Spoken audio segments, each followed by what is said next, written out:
Hi everyone, welcome back to Spiritual Growth Tarot. I'm Denise, and this reading is going to be a little heavy, I think. It's going to be a karmic reading on Jeffrey Epstein, and I'm also going to look into what his next lifetime may be like. See what the spiritual realm, see if I can connect with his, was previously completely clouded over higher self, but let me see what I can connect with and what I can get. So, okay, bear with me. All right, let me drop the camera down. I'll get started. Okay, so I decided to use this Haunted House Tarot, or Tarot of the Haunted House. I thought it was Los Scarabeo, but no, it's actually Sasha Graham and Mircho, I'm not sure. Pierre Federici? Oh, I'm not even going to try it.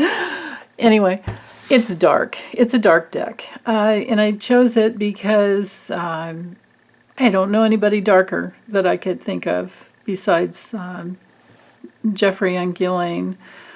So, but anyway, I decided to leave the cards all upright because the images are not conducive to even looking at anything reversed. And also, they're dark. So, you know, the message will come through upright. So, also, on another note, I checked my, YouTube app to, check for comments and things like that. And Sheila Nunn, hi Sheila, she left a comment, is maybe Jeffrey is not dead and on some island far, far away. So I thought, well, okay, let's check on that. So I'm going to do this completely different. I'm still going to do the columns, but you're just going to have to bear with me, and I will lay it out sequentially and let you know which column is which. So first off, with Jeffrey,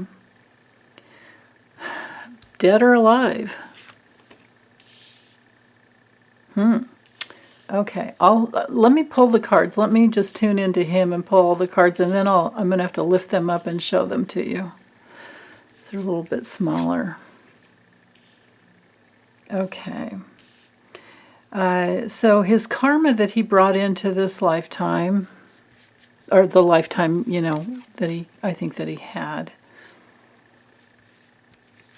Okay, and then did he heal anything? Did he heal any karma or not?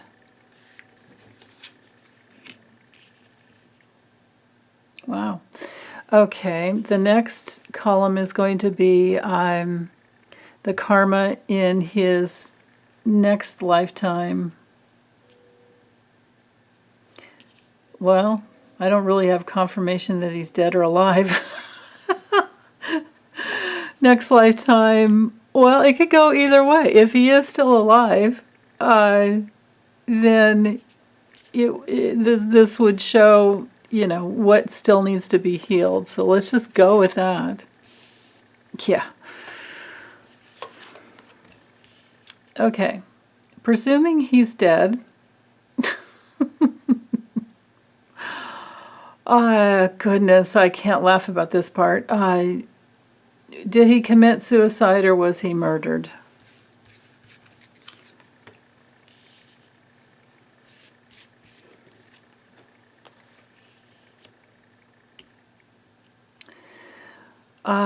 If he was murdered, well, regardless, what was Bill Barr's role once he was incarcerated? What did Bill Barr do in relationship with Jeffrey Epstein once he was locked up? Because we know he visited. Oh, jeez. Okay. Whoa. So, even though that's a suicide card, wow. Okay. So we have quite a little story going on here. let's, hold on. Move things over. And like I said, I will definitely lift each card up because this deck has veered tremendously away from the traditional Rider-Waite. Okay, so dead or not? Well, we've got the Three of Pentacles. And, you know, this deck is all about vampires and energy robbers and, you know, parasitic people. So that's the reason I chose it, because it suits Jeffrey Epstein perfectly. And just going with the images here, I mean, this is maybe someone trying to help someone get out of a sticky situation.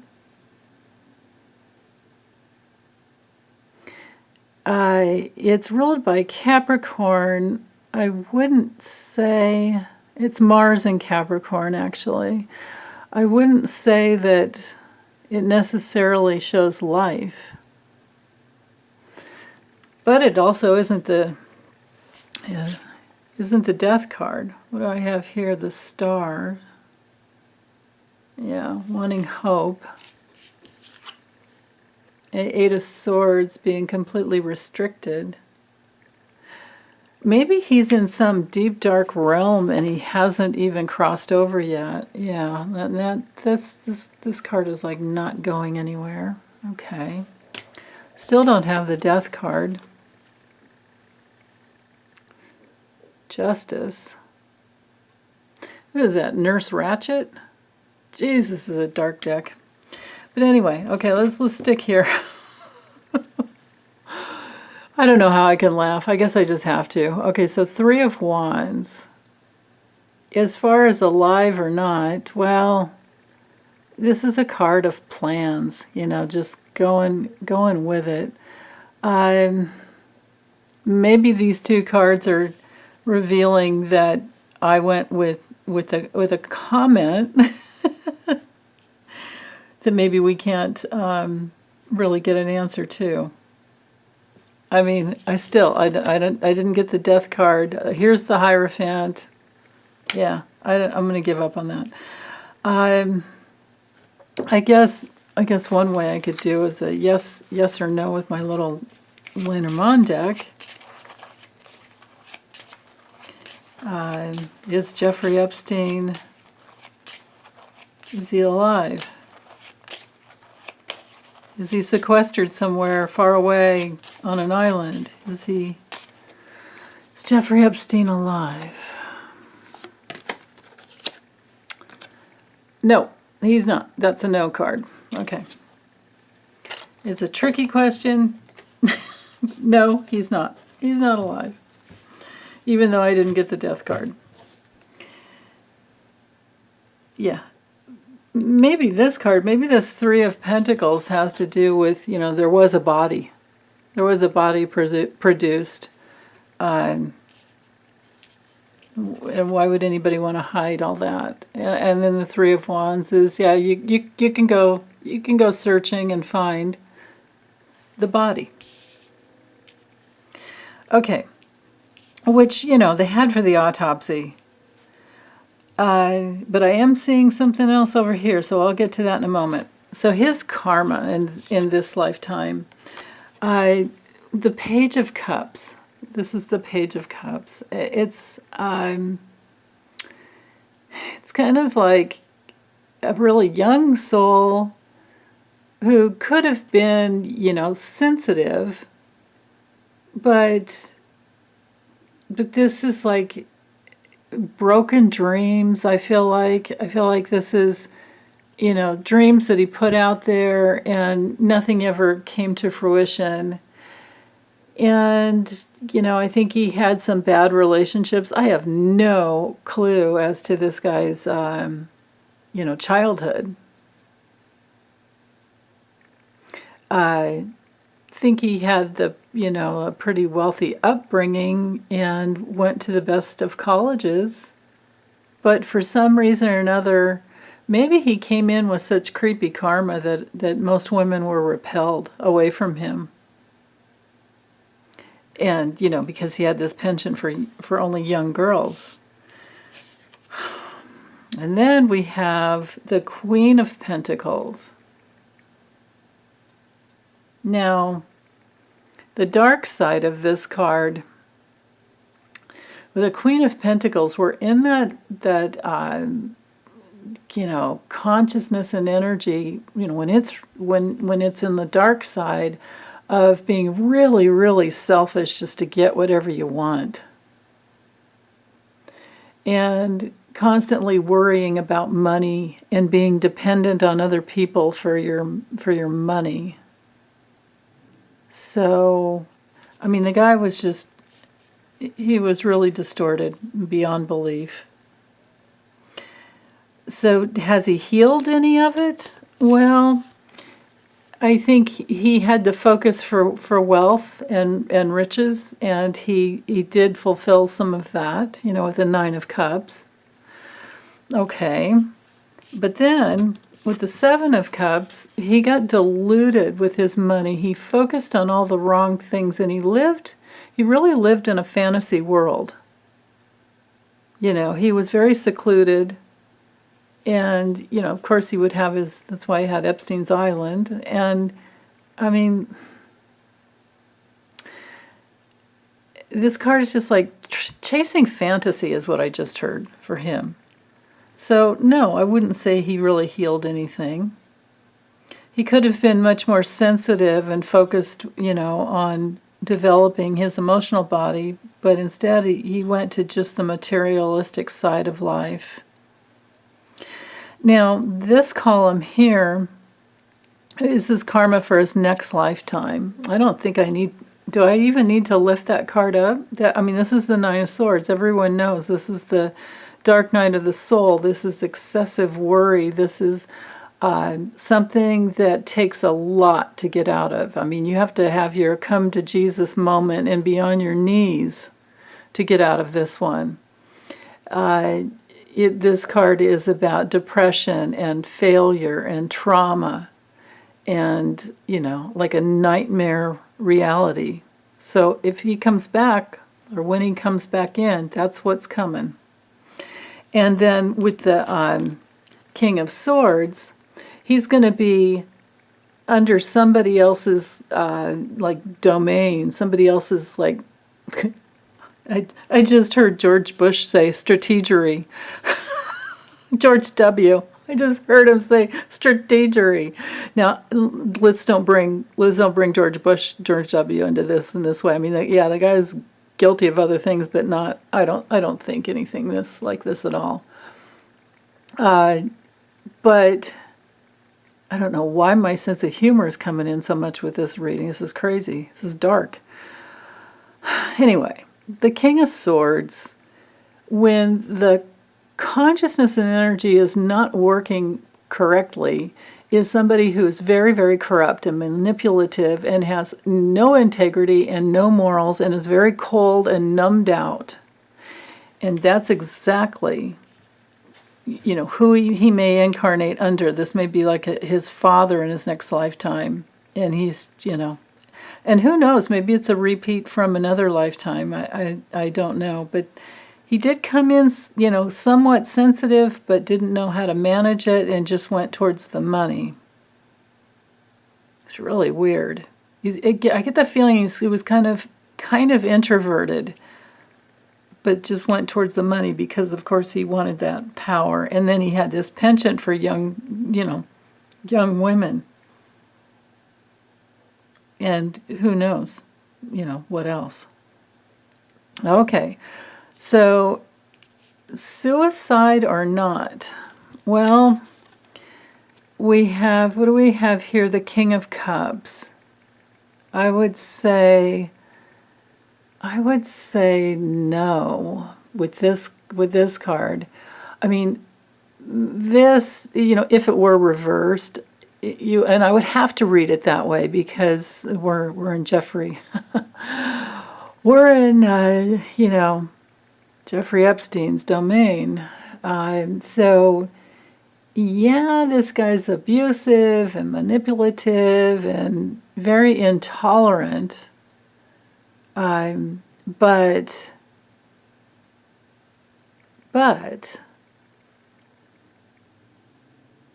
I don't see this. I mean, he might have wanted to, but I don't know that he actually really could have. And I say that because we have the world here where somebody else, you know, like had the keys to the next kingdom. And what I see here for this column with Bill Barr's role in it, I still haven't done Bill Barr's karmic reading, so I'm going to remember this. We have the Two of Cups. This is about a relationship. So who is Bill Barr connected to? Because he's the one that made it happen. He's the one that had the guards released. He's the one that visited. He visited. This would be the suicide card. If Jeffrey Epstein committed suicide, this card would be in this column, not in Bill Barr's column. But of course, he made it look like a suicide. But then again, the way to have done it would be might have been nearly impossible. I mean, I'm totally open to being wrong here, but it's true that Bill Barr visited Jeffrey Epstein a couple of weeks before, ahead of time, and it's true that there were guards that were allowed to have breaks. There, you know, he was supposed to be heavily guarded, and he was not, and that's Bill Barr that took care of that. So Bill Barr wanted him to be quiet. Yeah. I mean, Bill Barr wanted him silenced. What a trip.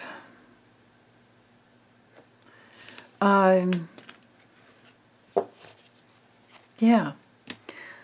So, well, I guess that's all I have on Jeffrey Epstein. His what we can count on is at least there's justice in his next lifetime. Who knows how long it would take before he could come back or will come back. You know, I don't go with the belief that some people aren't allowed to reincarnate, because that's not how it works. This is a planet of duality, and it's a school, and we get to incarnate over and over and over and over again. Everybody gets to incarnate here. Now, that doesn't mean that you're not protected with all your pure intentions and your love, you know, from these negative people. But you know, he'll get to come back if he needs to. I mean, of course he needs to. And this is what's showing up in his next lifetime.